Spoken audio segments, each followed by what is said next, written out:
Hello student. अब जैसे तांगा बाई तरफ हो गया और हम अपने रास्ते चले जा रहे थे तो एकाएक क्या हुआ कि घोड़ा भड़क उठा और तांगे वाले की को क्या शरारत सूझी। जो भी हो, तांगा हमारे सामने आ गया और हमारे हाथ पांव फूल गए।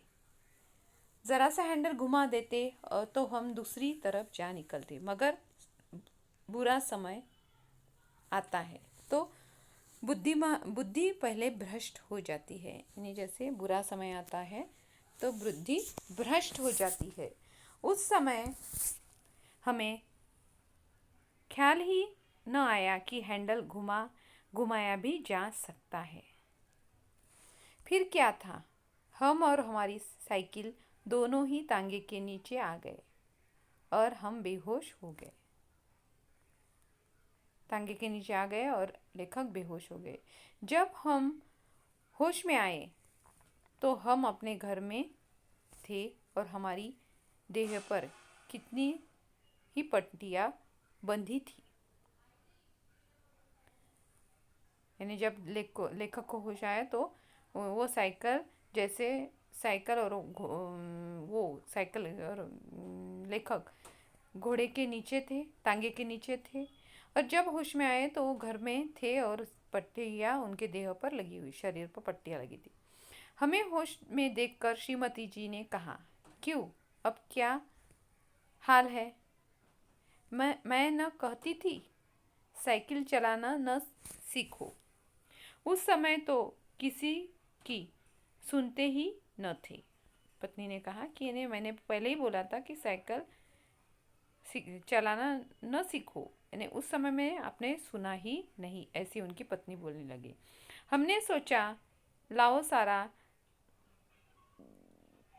यानी इल्ज़ाम जैसे तिवारी जी पर लगा दे और आप सांप बच जाए। बोले, यह सब तिवारी जी की शरारत है। श्रीमती जी ने मुस्कुराकर जवाब दिया, यह तो तुम उसको चकमा देते तो जो कुछ जानता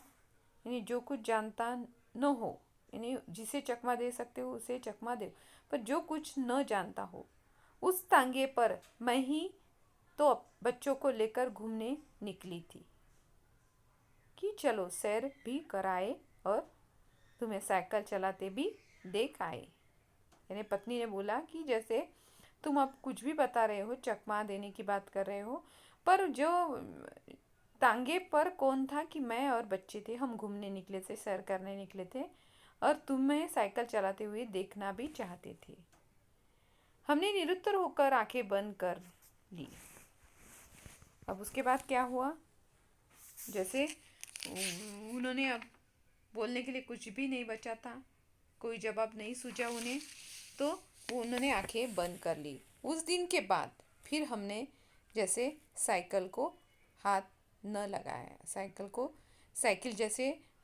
को हाथ लगाने के लिए भी लेखक नहीं गए। इतनी साइकिल अब उनके उनके मैंने मन में बैठ गई थी कि नहीं, उसका भय, उसका डर उनके मन में ऐसा हो गया था कि उन्होंने उसके बाद साइकिल को कभी भी हाथ नहीं लगाया। तो ऐसा है कि जैसे लेखक ने सीखने की कोशिश की, पर उनमें उन्हें यानी जो डर था, उस डर के कारण वो सीख तो गए, पर जो छोटी छोटी बातें आनी चाहिए, हैंडल घुमाना, रुकना, साइकिल पर चढ़ना, ये बातें उन्हें नहीं आ रही थी। और फिर क्या हुआ कि जैसे एक दिन वो गिर पड़े।